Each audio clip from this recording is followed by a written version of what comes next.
Good morning, students. Today we will discuss about separation of components of mixture, right? So how the components of mixture can be separated. Today we will discuss about it. Okay. So different methods of separation are used to get individual components from mixture, right? If there is mixture given to you, so how you can separate that mixture? So there are different methods to separate the components of mixture, right? Generally heterogeneous mixtures can be separated out. The methods like physical methods like hand picking, sieving, or filtration. So by these physical methods we get generally separate the mixtures of heterogeneous mixtures, right? So these are physical methods. So let us discuss one by one. The first is how can we obtain colored component from blue black ink, right? So if you having blue black ink, so how can you get colored component from that? Okay, so ink is also a mixture of water or a blue color component, right? So a dye. So how can you separate that ink? Okay, so let us discuss this. So by the process of evaporation we can obtain color component from blue black ink, right? So which process? By the process of evaporation. By evaporating the ink, we by evaporating the excess water which is present in the ink, right, we will get the blue black ink. Okay, so it is based on the fact that liquid vaporize easily than solid, right? So when you heat the liquids they easily get vaporized and you will get the evaporated solid which is present in the solution. Okay, or it helps in separating volatile substances from non-volatile substances. So it is basically help to separate volatile substances. Volatile substances means the solvent, right? Volatile substances means solvent which is present in large amount of in that solution, or from non-volatile means solute.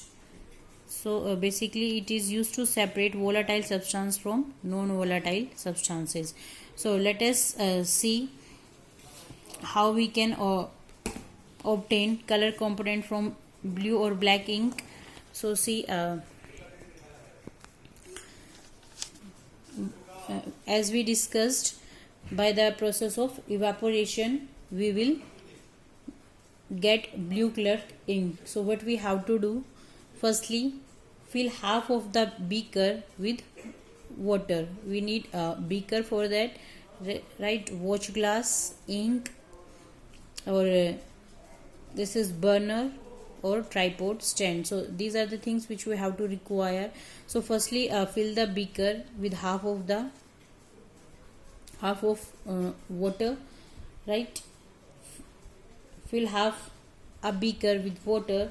So after that put a watch glass. So this is a watch glass on the mouth of the beaker. So you have to put this watch glass on the mouth of the beaker. So after that you have to add some drops of blue or black ink. Okay, so you have to add blue or black ink. So this is ink as you see in the watch glass. Okay, so after that you have to start heating the beaker. Okay, you have to heat the beaker. Okay, now start heating the beaker. We do not want to heat the beaker ink directly, right? So this ink we will not heat directly. We will firstly heat the beaker which is filled with water. That heat is passed through the beaker and it will evaporate, right? So we will see that evaporation is taking place in the watch glass if we heat the beaker. So evaporation process will take place in the watch glass. It will start evaporate the excess water which is present in the ink, or the non-volatile volatile solution which is present in the ink will start to evaporate. So by the continuous heating, as the evaporation goes on, right? So evaporation process is going on here, and when we stop it, when we stop heating and when we observe, we can find that there is only a black or blue which you have used, right? That substance is present, right?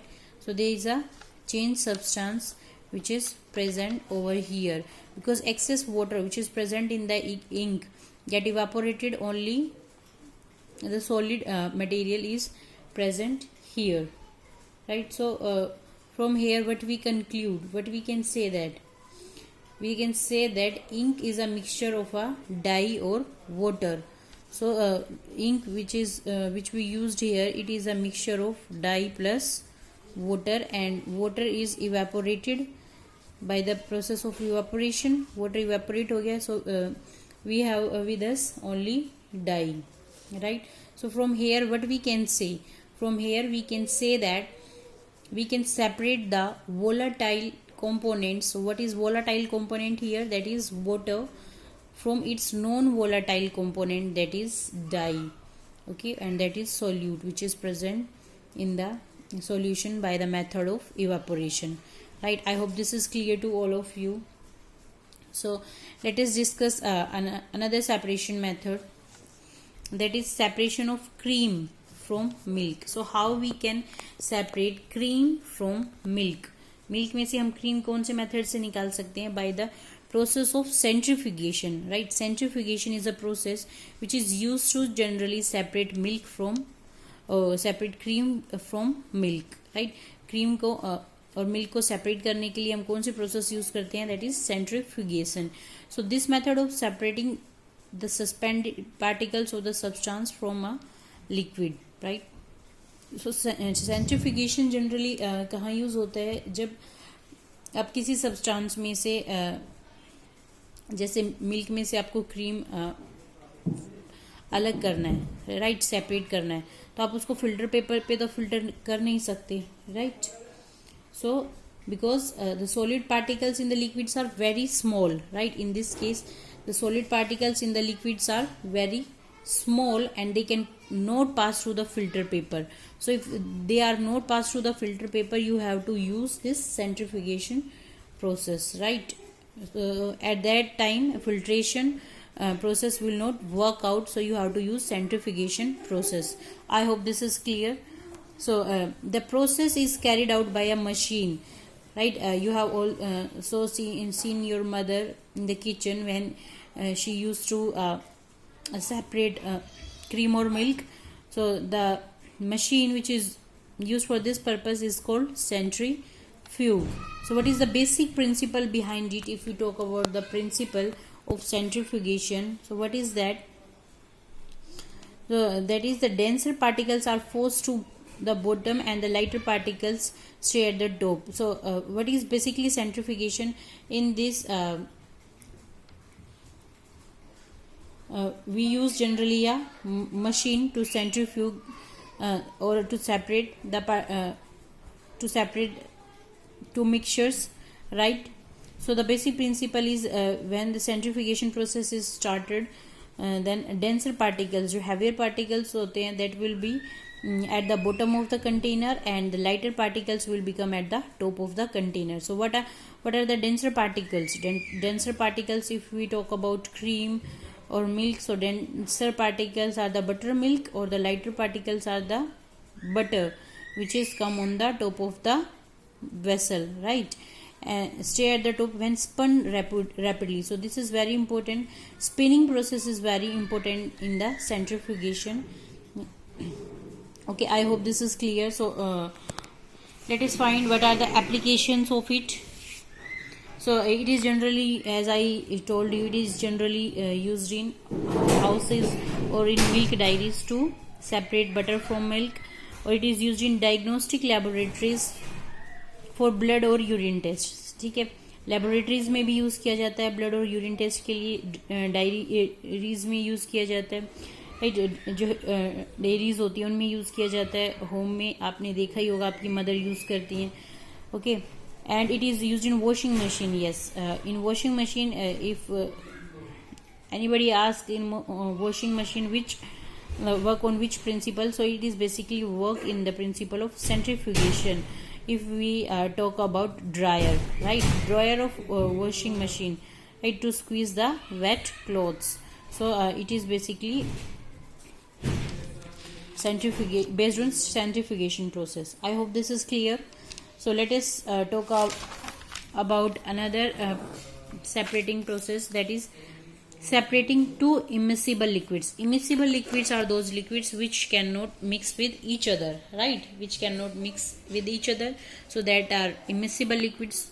So see how does it work. The separating two immiscible liquids is carried out by the use of funnel.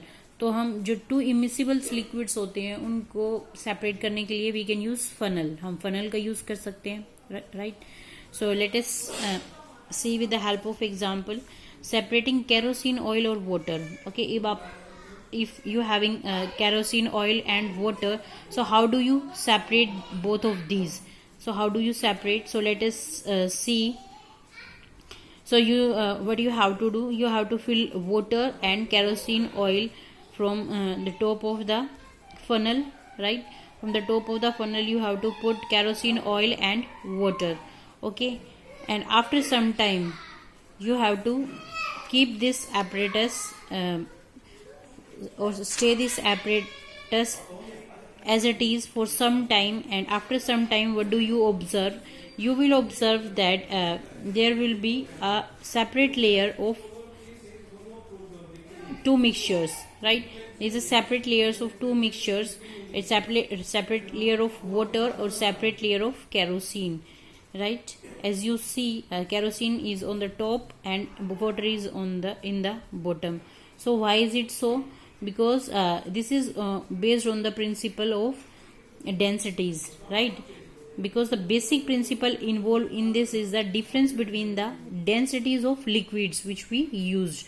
So difference between the density of two liquids, okay, to form two different layers, right. Kerosene oil is top and water is at the bottom. Why? Because of densities, kerosene oil have less denser as compared to water. So that's why it is floating on the top and water is at the bottom. So what we have to do, we have to how we can separate them? We just open the stopcock and just let this water come out through the stopcock, right, and let it down only the layer of kerosene oil, and after that we will just close it again. Okay, we will just close it again, and this is all about the separating two immiscible liquids, right. So by this way we can separate kerosene oil or water, right. I hope this is clear to you.